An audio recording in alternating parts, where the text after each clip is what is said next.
Welcome to Man Does Tech, where I solve the problems you didn't even know you had.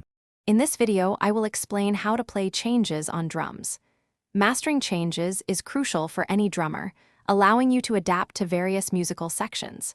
We'll explore how to smoothly transition between different dynamics, tempos, and grooves. Understanding these techniques will elevate your drumming, making you a more versatile and responsive musician. Get ready to enhance your rhythmic vocabulary and musicality.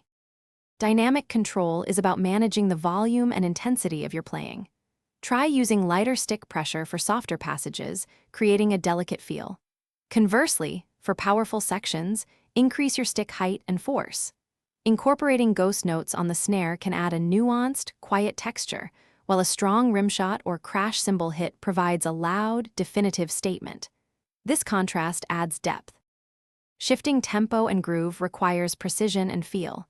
Use a metronome to practice accelerating or decelerating by small increments, like 5 beats per minute. This builds your internal clock. When changing grooves, focus on the underlying pulse, ensuring a seamless transition from, say, a rock beat to a shuffle.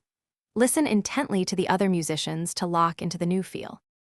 Creating seamless transitions makes your drumming sound professional and polished. Anticipate changes by listening to the song structure, perhaps counting 8 or 16 bars before a new section. Short, tasteful fills or a well-placed cymbal accent can act as a bridge, guiding the listener into the next part. Always practice these transitions at a slow tempo, gradually increasing speed until they feel natural and effortless. Thanks for watching. If you found this helpful, don't forget to like and subscribe.